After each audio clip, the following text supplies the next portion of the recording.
Police ಅಧಿಕಾರಿಗಳನ್ನು ಕಂಡ್ರೆ ಜನರಿಗೆ ಭಯ. ಆದರೆ ರಾಯಚೂರಿನಲ್ಲೋರ್ವ ಪೊಲೀಸ್ ಅಧಿಕಾರಿ ಕಂಡ್ರೆ ಜನರಿಗೆ ಪ್ರೀತಿ. ಅವರ ಸಾಮಾಜಿಕ ಕಳಕಳಿಗೆ ಜನರಿಂದ ಮೆಚ್ಚುಗೆಯ ಮಹಾಪುರವೇ ಹರಿದು ಬರ್ತಾ ಇದೆ.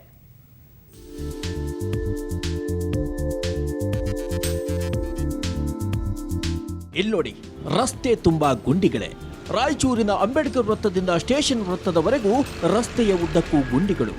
ರಸ್ತೆ ದುರಸ್ತಿಗೆ ನಗರಸಭೆ ಅಧಿಕಾರಿಗಳಿಗೆ ಎಷ್ಟು ಬಾರಿ ಹೇಳಿದ್ರೂ ಕ್ಯಾರೆ ಎಂದಿಲ್ಲ.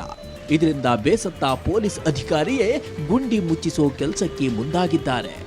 ಎಸ್, ನಗರದ ಪಶ್ಚಿಮ ಪೊಲೀಸ್ ಠಾಣೆಯ ಸಬ್ ಇನ್ಸ್ಪೆಕ್ಟರ್ BL ಅಗ್ನಿ ತಾವೇ ಸ್ವತಃ ನಿಂತು ರಸ್ತೆಯ ಗುಂಡಿಗಳನ್ನ ಸರಿಪಡಿಸೋ ಕಾರ್ಯಕ್ಕಿಳಿದಿದ್ದಾರೆ. ಯಾರಿಗೆ ಬರ್ತದೆ ಅಂತ ನಿಜವಾಗ್ಲೂ ಗೊತ್ತಿಲ್ಲ. ಬಟ್ ಅಲ್ಲಿ ನೇರವಾಗಿ ನಾನು ಕಂದಾರೆ ನೋಡಿದ್ದೀನಿ. ರೀತಿಯಲ್ಲ ಬಹಳ ಬೇಜಾರಾಯ್ತು. CM ಸಾಹೇಬ್ಗೆ ಮಾತಾಡ್ತಾರೆ ಮತ್ತು PWD ಅಧಿಕಾರಿಗಳಿಗೆ ಮಾತಾಡ್ತಾರೆ. ಅವ್ರು ನಾಳೆ ಮಾಡ್ತೀನಿ ನಾಳೆ ಮಾಡ್ತೀನಿ ಅಂತ ಅವ್ರು ಏನೋ ಮಾಡಲಿ. ನನ್ನ ಕೆಲಸ ಪ್ರಾಮಾಣಿಕತೆ ಜನಗಳಿಗೆ ಒಳ್ಳೇದಾಗಲಿ. ಈಗ ತಾನೇ BCF ಅವರು ಸ್ಟ್ರೈಕ್ ಮಾಡಿದರು, ಟ್ರಾಫಿಕ್ ಪ್ರಾಬ್ಲಮ್ ಇದೆ ಅಂತ. ಇದರಿಂದ ಕೂಡ ಟ್ರಾಫಿಕ್ ಪ್ರಾಬ್ಲಮ್ ಆಗ್ತಾ ಇದೆ. ನಾವು ಸರಿಪಡಿಸಲು ಪ್ರಾಮಾಣಿಕ ಪ್ರಯತ್ನದಿಂದ ದಯವಿಟ್ಟು ನಾವು ಪಬ್ಲಿಕ್ ಒಪಿನಿಯನ್ ತಗೊಳ್ಳಿ. ಅವ್ರು ಏನು ಹೇಳ್ತಾರೆ ನೋಡಿ.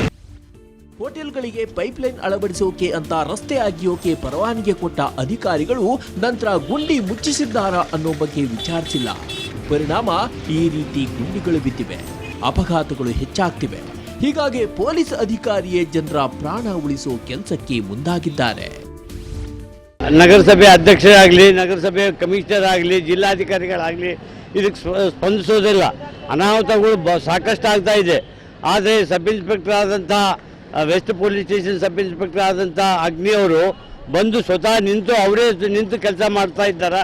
ಇದು ಭಾಳ ನಾಚಿಕೆಗೇಡಿತನ. ನಗರಸಭೆಯಿಂದ ಅವಲಕ್ಷಣ. ಇವು ನಗರಸಭೆ ಪ್ರತಿಯೊಂದು ಓಣೆಯಲ್ಲಿಯೂ ಇದೇ ನಮೂನೆ ಮಾಡ್ತಾ ಇದ್ದಾರೆ. ಆದಷ್ಟು ಮಟ್ಟಿಗೆ ಸರಿಪಡಿಸಬೇಕಾಗಿ ತಮ್ಮೆಲ್ಲರಿಗೆ ವಿನಂತಿ. ಪೊಲೀಸ್ ಅಧಿಕಾರಿಯ ಈ ಸಾಮಾಜಿಕ ಕಳಕಳಿ ಶ್ಲಾಘನೀಯ. ನಗರಸಭೆ ಅಧಿಕಾರಿಗಳಿಗೆ ನಾಚಿಕೆ ಆಗಬೇಕು. ಇನ್ನಾದರೂ ರಸ್ತೆ ದುರಸ್ತಿಗೆ ಮುಂದಾಗಬೇಕಿದೆ. ರಾಯಚೂರಿನಿಂದ ಶ್ರೀನಿವಾಸ್ ಜೊತೆ ವಿಶ್ವನಾಥ್ ಕುಗಾರ್, ಸುವರ್ಣ ನ್ಯೂಸ್.